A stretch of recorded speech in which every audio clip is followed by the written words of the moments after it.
Hello guys, welcome back to my channel Gamma and Digamma, and in this video I bring yet another quick and nice integral. So let's get started.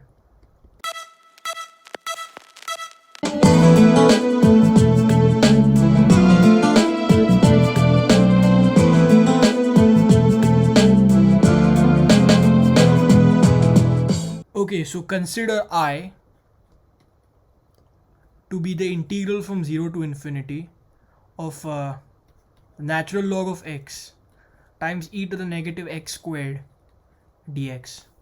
Now the natural reaction, and if it's not your natural reaction, then you probably need a little more practice or experience. But a natural reaction, typical natural reaction, would be substituting x squared as u.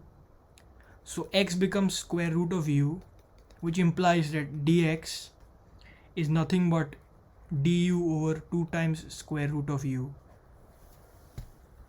Now I would like to plug this back into I. Upper and lower bounds remain the same.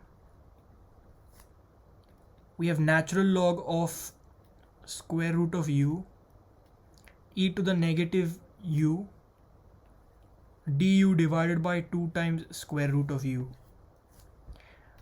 Now square root of u is u to the half power, and using a property of natural logs, natural log of a to the power b is b times natural log of a.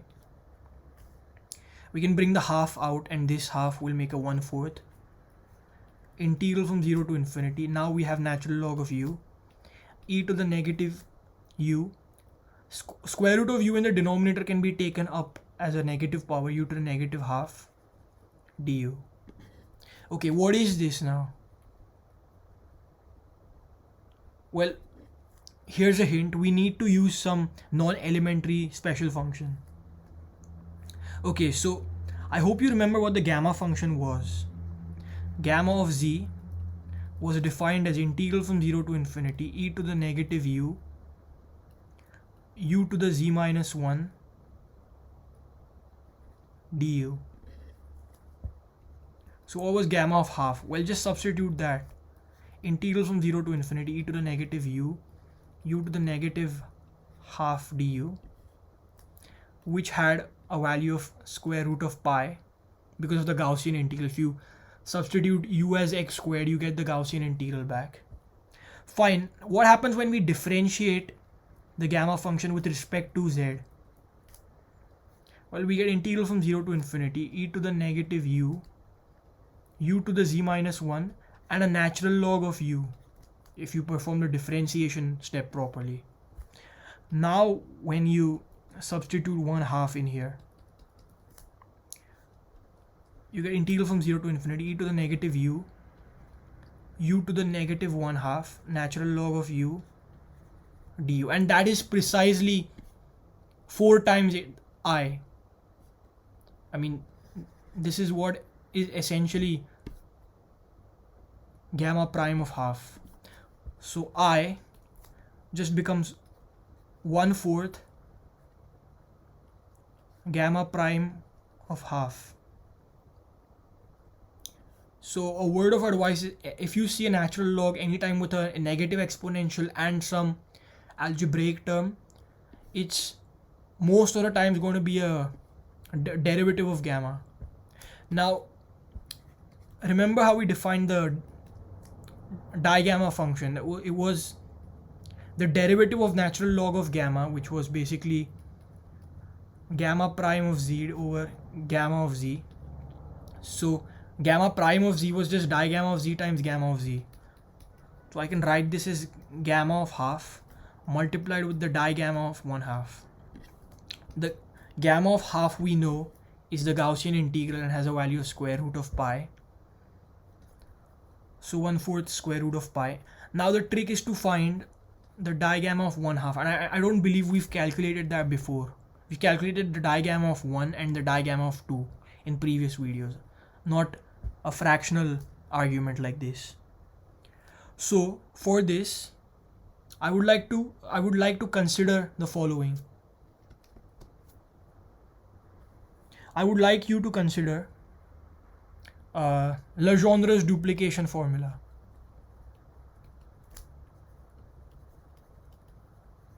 and I proved this formula in one of my videos, using a very unique proof, a proof you won't easily find, I don't think, in common literature.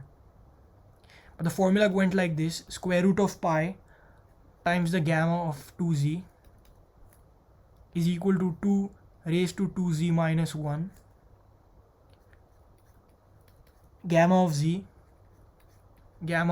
plus 1/2. Now what I'm going to do is take the natural log on both sides. So using the properties of natural logs, I have half natural log of pi. I can split a product of arguments inside a natural log into sum of natural logs separately. So natural log of pi of 2z is equal to, now I can bring the power down using properties of natural logs, natural log of 2, and I can break this product furthermore. Natural log of gamma of z plus natural log of gamma of z plus 1/2. Now at this point I would like to differentiate with respect to z on both sides. So when I do that, this constant term goes to 0. I get 2 times the derivative of natural log of a gamma is a digamma by definition, is equal to, this will just be 2 times natural log of 2 plus the digamma of z plus the digamma of z plus 1/2. And again, I'm just using the fact that the digamma function was just the derivative of the natural log of the gamma function, which resulted in gamma prime of z over gamma of z by the chain rule. Okay, now what happens when we substitute z as 1/2? We get 2 times the digamma of 1 is equal to 2 times natural log of 2 plus digamma of 1/2 plus digamma of 1. So digamma of 1/2 can be made the subject of the equation. So we have digamma of 1 minus 2 times natural log of 2. So now the digamma of 1, and I have made a special video on that, was negative Euler-Mascheroni constant, and this is just 2 times natural log of 2. That is precisely the value of the digamma of half. Now another note is that I could have used another formula, a formula that's probably not known to most people. It's Gauss's digamma theorem.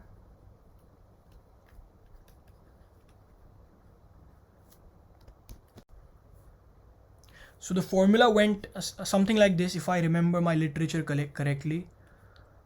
Well, the digamma of p over q, which was a rational basically, is negative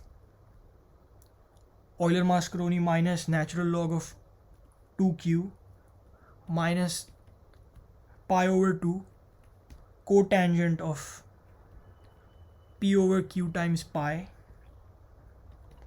plus 2 times sum from k equals 1 to the ceiling of p minus q minus 1 cosine of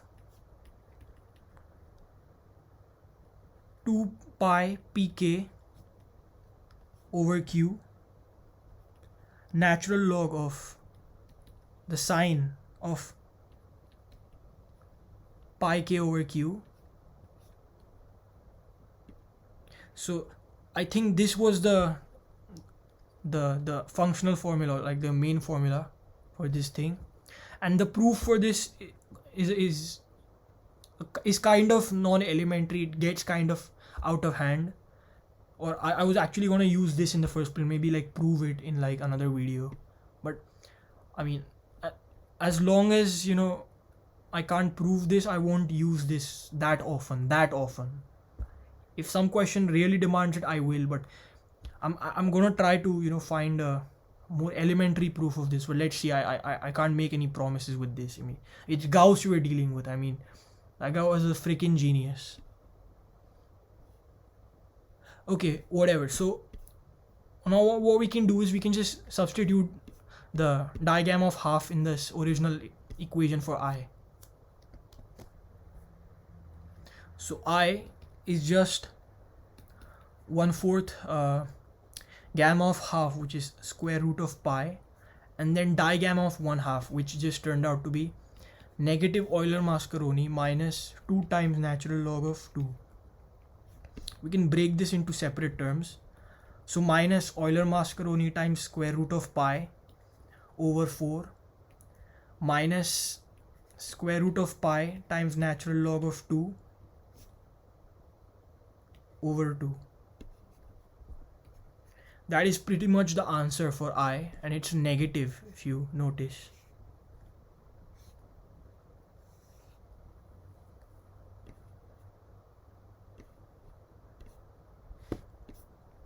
Okay, I hope you like this video, guys.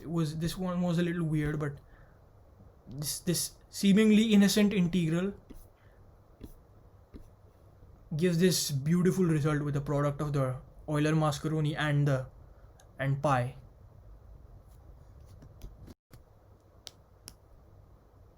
In the meantime, stay home, stay safe, keep doing math. Please like and subscribe to my channel first if you like this video, and stay tuned for more content. And in the meantime, peace out.